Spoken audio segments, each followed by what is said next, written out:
cumprimento a todos nesta noite com a graça e a paz de nosso Senhor Jesus Cristo. Somos agradecidos ao Senhor pelo privilégio de estarmos reunidos neste dia em que se comemora o Dia das Mães e nos lembra de uma verdade que está registrada no Antigo Testamento, em que Deus diz que a hipótese de uma mãe não amar o filho é uma hipótese bastante absurda. Mas ainda que uma mãe não ame o seu filho, diz o Senhor, eu jamais me esquecerei de ti. É essa correlação que a palavra de Deus faz para dimensionar a grandeza, a infinitude do amor de Deus em nosso favor.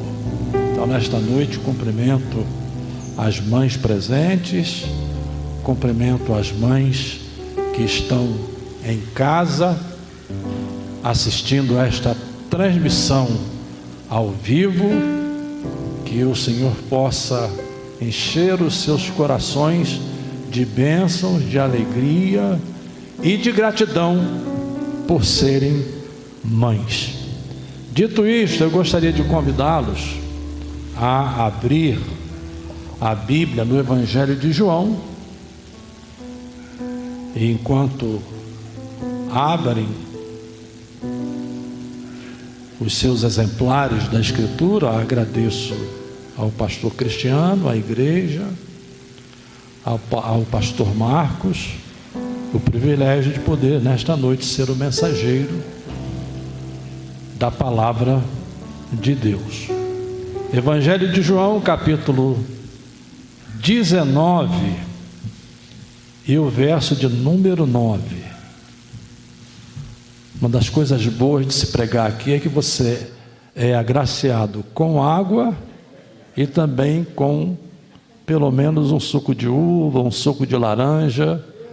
Isso aí é para poucas igrejas, viu? Graças a Deus. São João, capítulo 9 e o verso de número 9. E tornando a entrar no pretório, perguntou a Jesus: donde és tu? Mas Jesus não lhe deu resposta.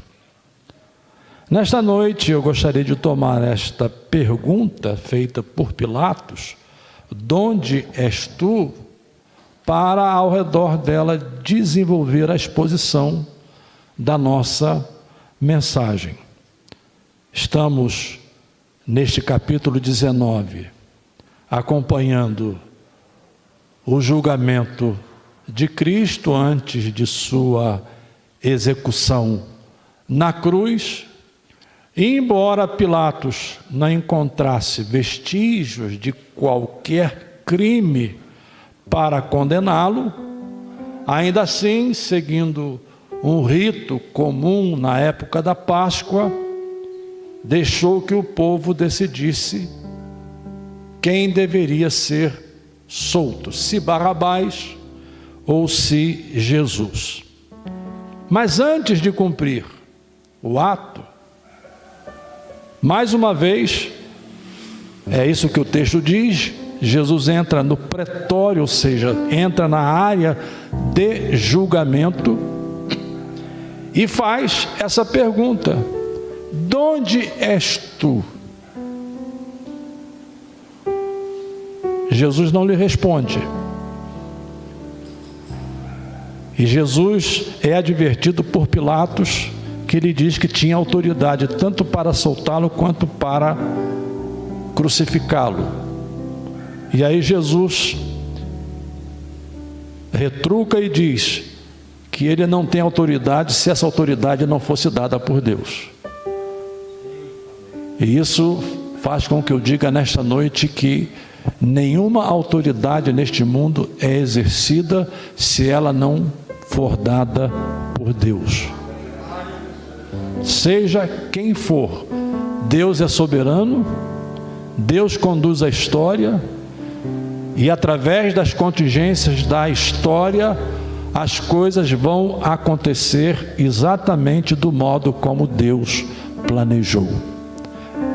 É isso que Jesus diz quando responde: nenhuma autoridade terias sobre mim, se de cima não te fosse dada. Mas a pergunta permanece: de onde és tu? E eu diria que qualquer um de nós que nos encontrássemos com uma pessoa pela primeira vez, ou essa pessoa viesse ao nosso encontro também pela primeira vez, qual seria a lógica? A lógica é que essa pessoa teria de se identificar. A lógica é que eu também deveria me identificar para ela. De onde você vem? Qual é a sua origem? A que família você pertence?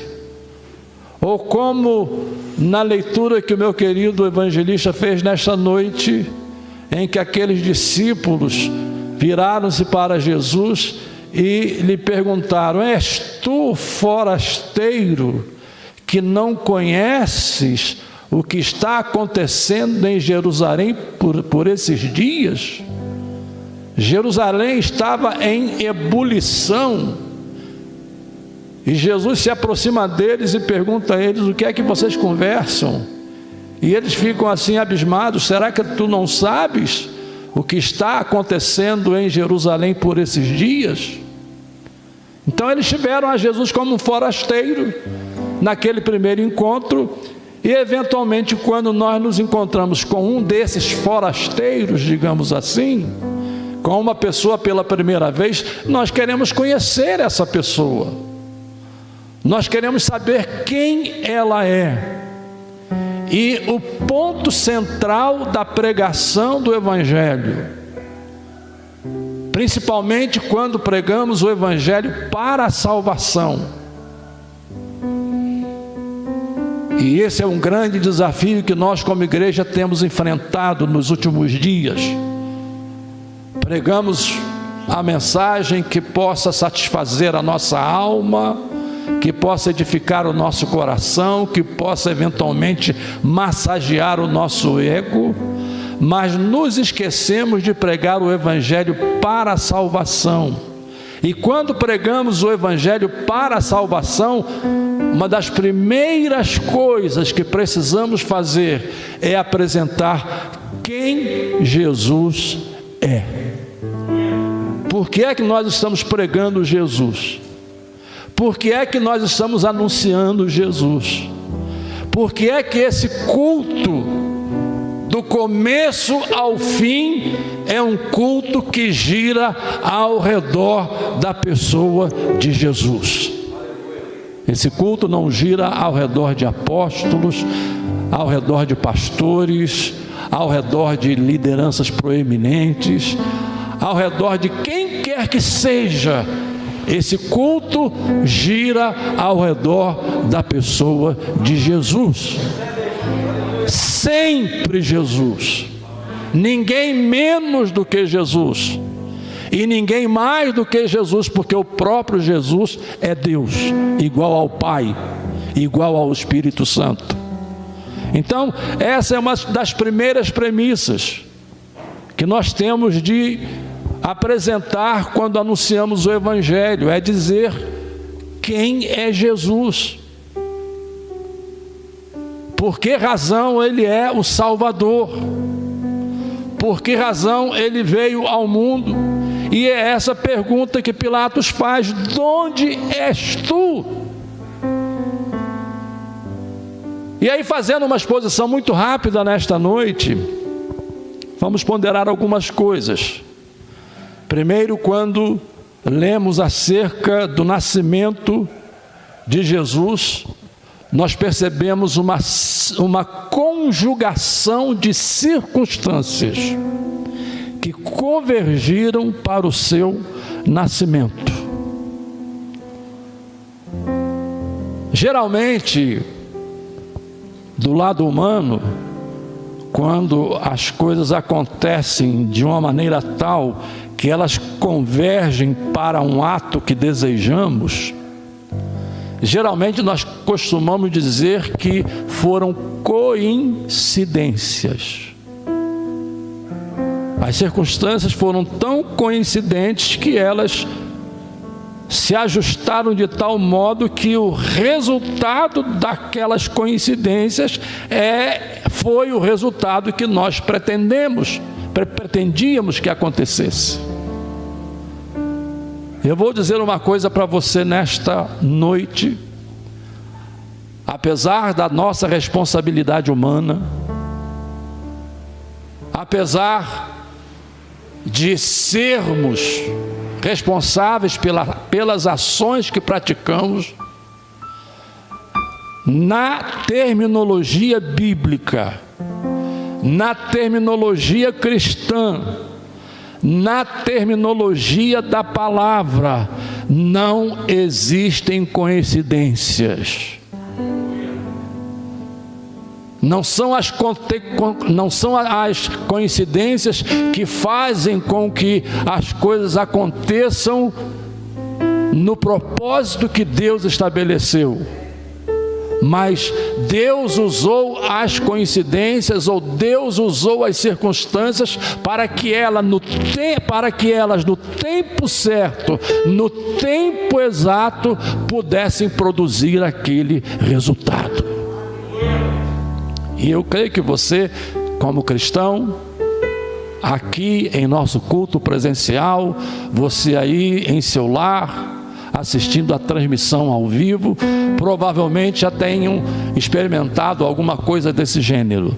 Mas olhando aqui para a história bíblica, primeiro, nós descobrimos quando o anjo Gabriel aparece a Maria e lhe anuncia que ela seria a mulher escolhida por Deus para gerar a Jesus Cristo, para gerar o Filho de Deus, para a encarnação do Verbo de Deus, como diz lá em João, capítulo 1 e verso 1, no princípio era o Verbo, e o Verbo estava com Deus, e o Verbo era Deus. Então, quando Gabriel se aproxima de Maria para anunciar a ela o nascimento e descreve o que Jesus seria, inclusive mencionando a ela que ele seria da descendência de Davi e que ocuparia o trono de Davi para todo sempre. No momento em que ela era apenas desposada de José.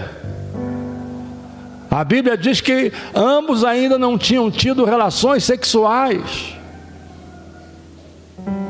Uma notícia dessa hoje é uma notícia extremamente complicada de você ouvir e entender e compreender. E a Bíblia diz que esse episódio se dá no 6º mês da gravidez de Isabel, que era prima de Maria. Isabel, que morava nas montanhas da Judéia. Isabel, a quem Deus também prometeu o nascimento de um filho, João Batista. E no 6º mês da gravidez de Isabel é que o anjo aparece a Maria e traz a ela essa notícia. Enquanto lá nas montanhas da Judéia, João Batista já estava sendo gestado no seu 6º mês.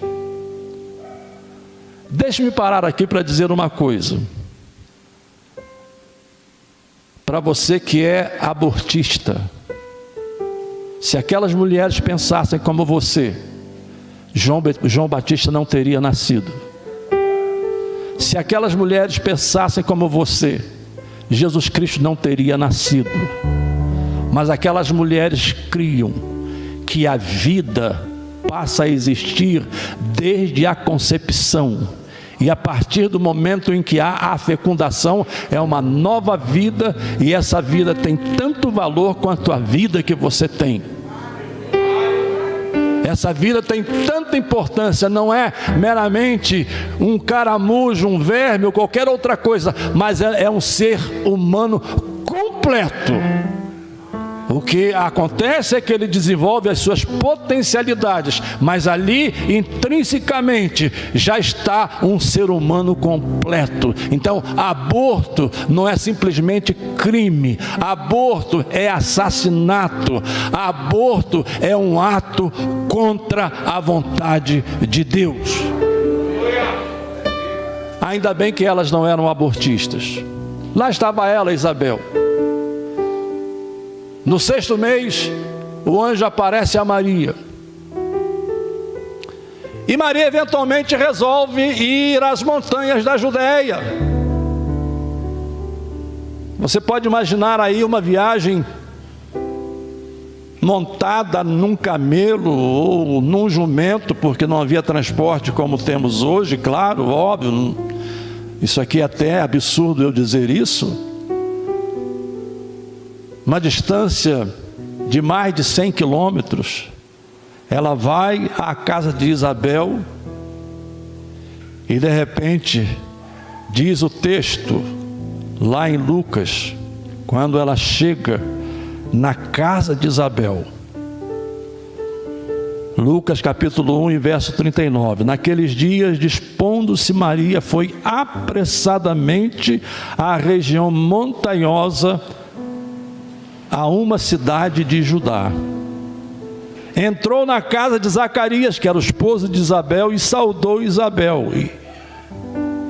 E aí perceba, quando Maria saúda Isabel, a criança que está no ventre de Isabel, João Batista, estremece, diz o texto. E nesse exato momento, Isabel foi possuída pelo poder do Espírito Santo de Deus. Circunstâncias, mas circunstâncias que convergem para o fato, circunstâncias que convergem para o nascimento de Cristo. A criança estremece, ela é cheia do Espírito Santo, ou seja, um ato sobrenatural, e ela exclama em alta voz, dizendo: bendita és tu entre as mulheres,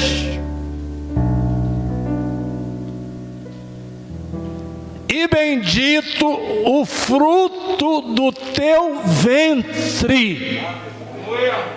Uma afirmação circunstancial, que diz que aquele que estava no ventre de Maria não era simplesmente um bebê, mas era alguém muito mais especial. E isso é respondido logo no verso 43, em que ela diz: de onde me provém? Poderia acrescentar Maria.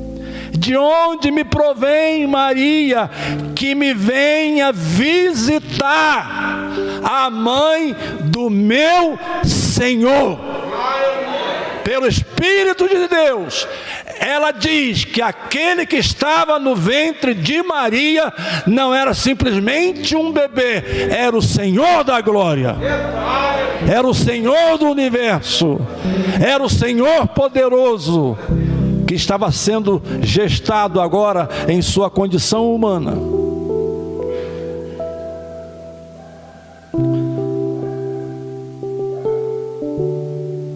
Versos 44 e 45: pois logo que me chegou aos ouvidos a voz da tua saudação,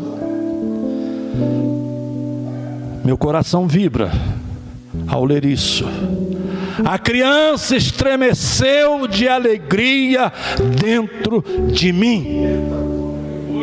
Bem-aventurada a que creu, porque serão cumpridas cumpridas as palavras que lhe foram ditas da parte do Senhor. Quantos podem dizer amém?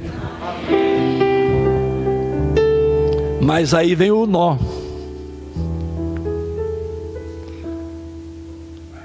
Aí vem o nó górdio. Nó górdio é aquele nó muito mais difícil de você desatar. Porque Maria vai visitar Isabel no 6º mês da sua gravidez. Mas antes de visitar Isabel, é no 6º mês que o anjo aparece a Maria e diz que ela vai ficar grávida, e ela pergunta como será isso, e o anjo responde: descerá sobre ti o Espírito Santo, e o poder do Altíssimo te envolverá com a sua sombra, por isso também o ente santo que há de nascer será chamado Filho de Deus. Conjugação de circunstâncias. Aqui também é o Espírito Santo que age, como agiu lá em Isabel. Mas é no 6º mês. E diz o texto que ela ficou lá na casa de Isabel por pelo menos 3 meses. Uma mulher que foi fecundada hoje, mulheres que estão aqui, não me deixem mentir, por favor. Uma mulher que foi fecundada hoje, a barriga fica do mesmo jeito. Amanhã também. Na próxima semana também. Talvez dali a 4 semanas é que começa a haver algumas mudanças pelo desenvolvimento do feto. Pois a Bíblia diz aqui, no capítulo 1 de Lucas, verso 56, Maria permaneceu cerca de 3 meses com Isabel e voltou para casa. Quando ela saiu de casa,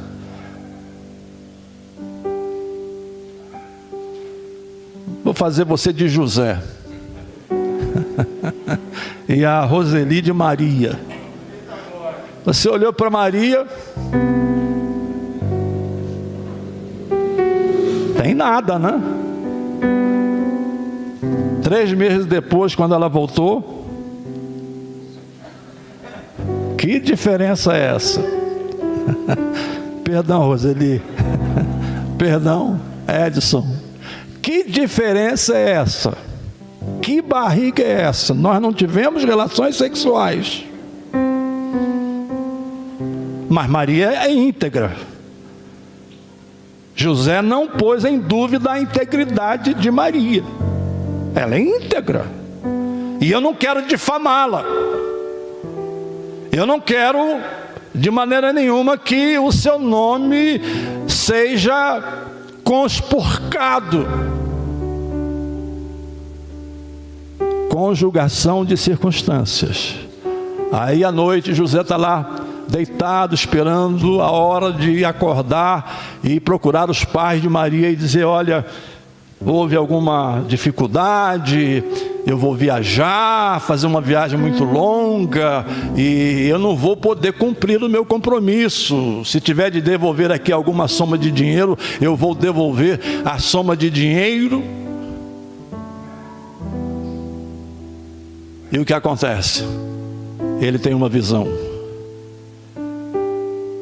O mesmo anjo lhe diz: não temas tomar Maria como tua esposa, porque o que há de nascer dela está sendo gerado por obra e graça do Espírito Santo. E nós podemos ler isso lá em Mateus.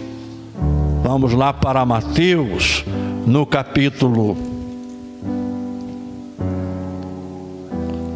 1, verso 20, olha só. Enquanto ponderava nestas coisas, eis que lhe apareceu em sonho um anjo do Senhor, dizendo: José, filho de Davi, não temas receber Maria, tua mulher, porque o que nela foi gerado é do Espírito Santo. Ela dará à luz um filho e lhe porás o nome de Jesus. Por que Jesus? De onde és tu? De onde vens? Por que Jesus? Porque Ele salvará o seu povo dos seus pecados. Ora, tudo isto aconteceu para que se cumprisse o que fora dito pelo Senhor por intermédio do profeta. Eis que a virgem conceberá e dará à luz um filho, e ele será chamado pelo nome de Emanuel, que quer dizer Deus conosco. Despertado José do sono, aí mudou a história. Aí não quer mais viajar, aí já não quer mais se afastar, mas ele deixa aqui entendido, no verso 24, o autor do Evangelho: despertado José do sono, fez como lhe ordenara o anjo do Senhor e recebeu sua mulher. Veja, três coisas aqui. O mesmo testemunho que o anjo deu a Maria, foi o mesmo testemunho que o anjo deu a Isabel, que o Espírito Santo deu a Isabel, quando Maria chegou na casa de Isabel, no início da sua gravidez, e no 6º mês da gravidez de Isabel, e foi o mesmo testemunho que o anjo deu a José em sonhos. Aonde eu quero chegar aqui nesta noite? Algumas coisas. Primeiro, Deus não é Deus de improvisos. Deus não é Deus de gambiarras.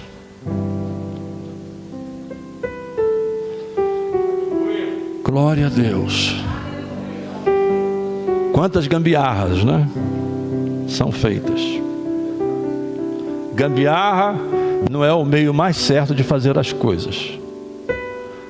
Gambiarra gera curto-circuito. E eu poderia dizer tantas outras coisas que uma gambiarra produz, as consequências. Deus não é Deus de improvisos. Deus não é Deus de gambiarras. Deus não é Deus de última hora. Deus não é Deus de ficar tentando o plano B, não deu certo o plano B, então vamos para o plano C, não deu certo o plano C, então vamos para o plano D. Deus é Deus de um plano só. E o seu plano será levado a efeito até o fim da história.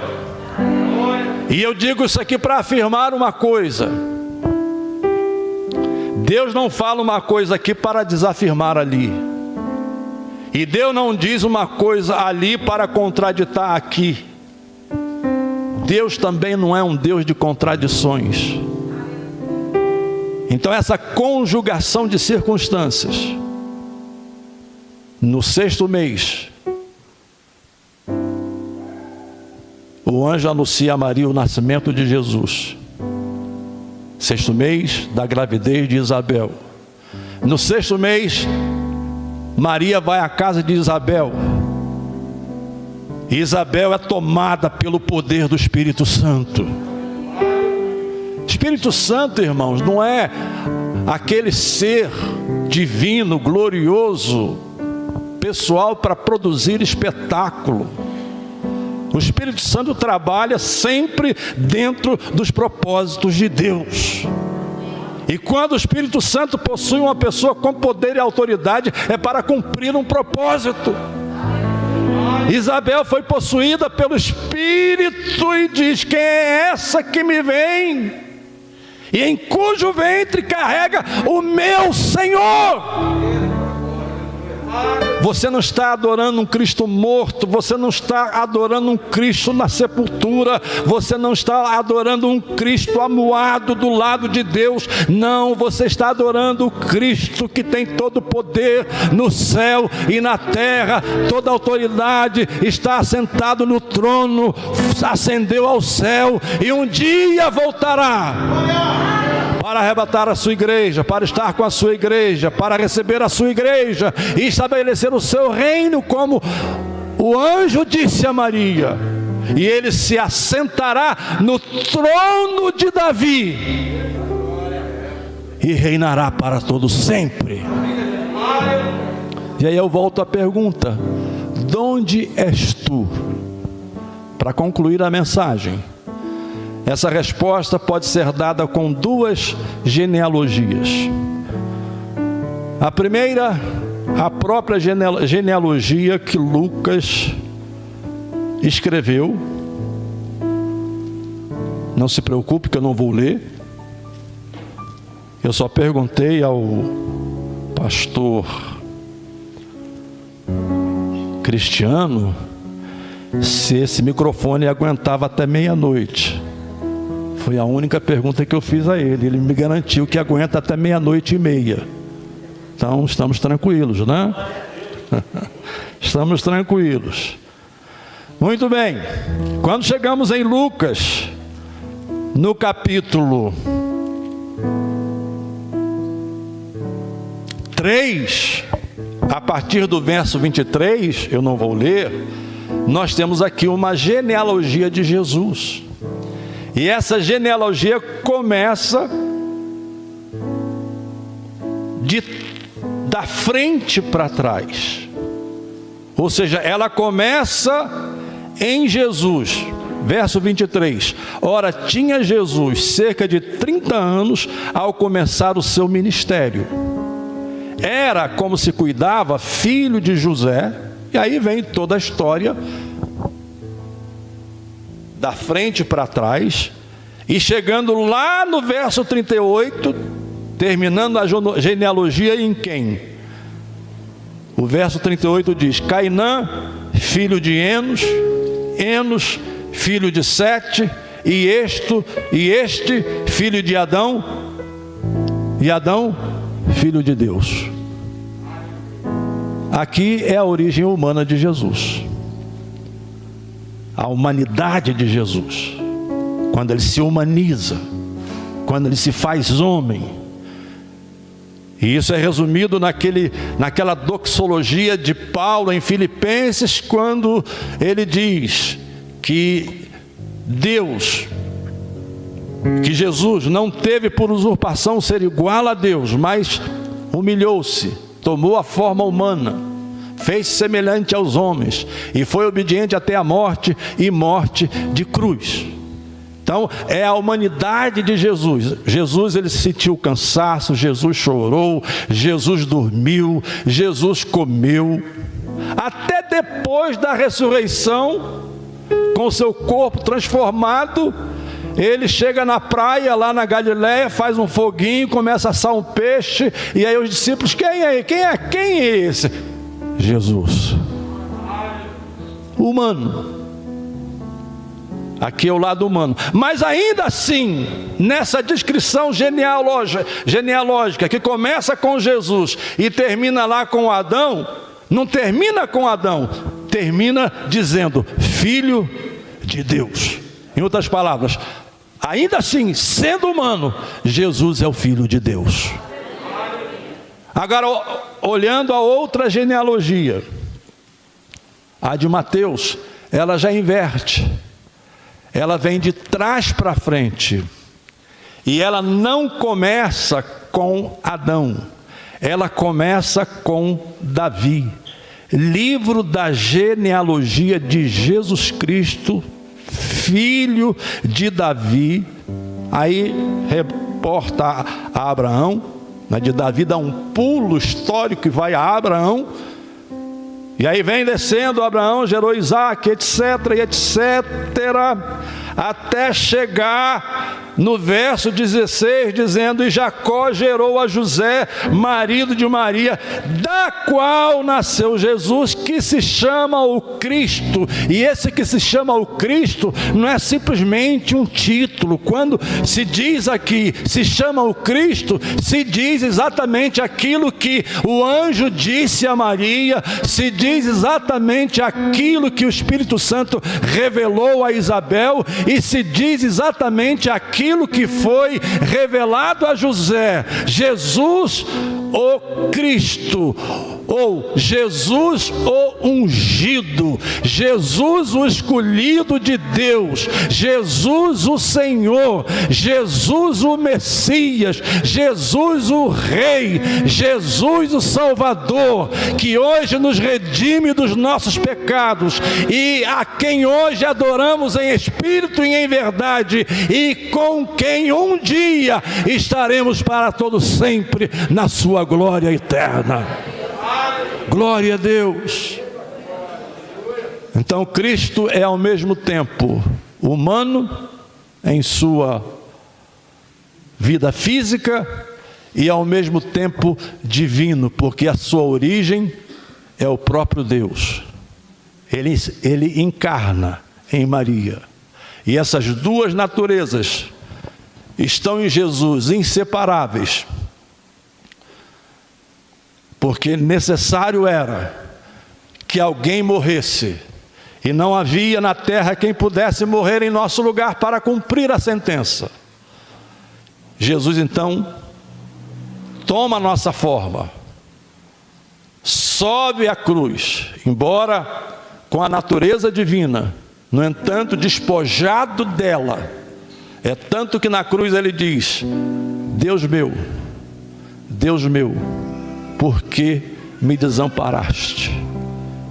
E como homem, ele morre, para que eu e você estivéssemos aqui nesta noite, para que nesta cidade houvesse hoje igrejas abertas, ou aqueles que estão assistindo online. Nós temos de entender o que estamos fazendo, irmãos. E para entender o que estamos fazendo, nós temos que entender a origem de Jesus, quem é Jesus, o que ele representa para nós. Eu já passei de uma idade que eu já não preciso ficar digamos, com dedos, com cuidados para dizer certas coisas que precisam ser ditas. Culto não é show, culto não é entretenimento, culto não é lugar para você vir, vamos ver o que é que Deus vai falar para mim esta noite, porque eu estou precisando de uma palavra. Deus pode falar, e fala, e está falando nesta noite através da sua palavra. Aqui é um livro, mas esse livro é a boca de Deus, é Deus falando. Claro que ele fala, mas quando nos reunimos, nós nos reunimos porque conhecemos aquele a quem estamos adorando. Não estamos com aquela dúvida: és tu ou ainda virá um outro, né? Tem gente que tem essa dúvida: és tu? De vez em quando aparecem os Messias aí, e alguns crentes vão atrás deles. Você não conhece o seu Cristo? Você não conhece o seu Senhor? Você não tem intimidade com Ele? Você não conhece o que a Bíblia diz sobre Ele? Que seja adorado o nome do Senhor Jesus nesta noite, como está sendo desde o início deste culto.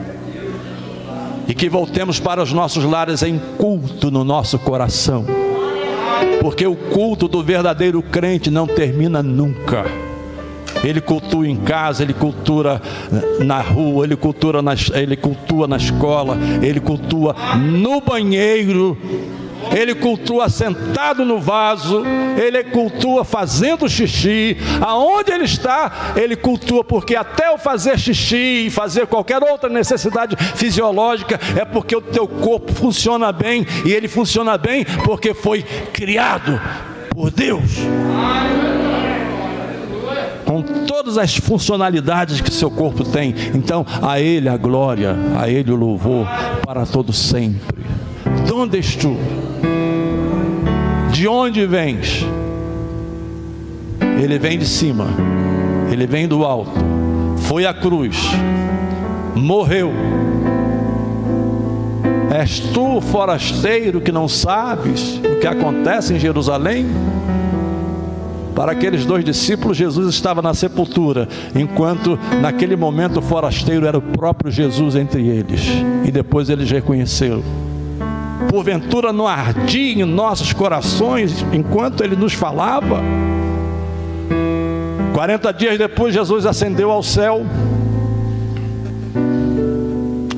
E eu tenho a impressão que Jesus não tem tempo para se assentar no trono.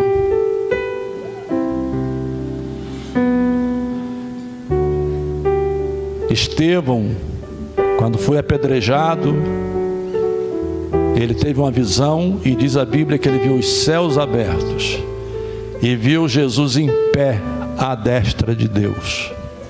E eu acredito que Jesus estivesse em pé para receber Estevão.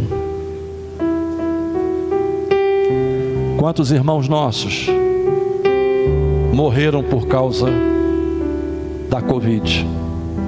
Aqui em Teresópolis, em outras cidades, em outros estados, no Brasil, na América Latina, nos outros continentes, no mundo todo. A cada dia que a gente abre lá a nossa timeline, é a notícia de um pastor, de um presbítero, de uma mulher de Deus, de alguém que, na linguagem humana, foi vencido pela Covid. Conversa. Covid, câncer, tuberculose não vencem o crente. Glória a Deus.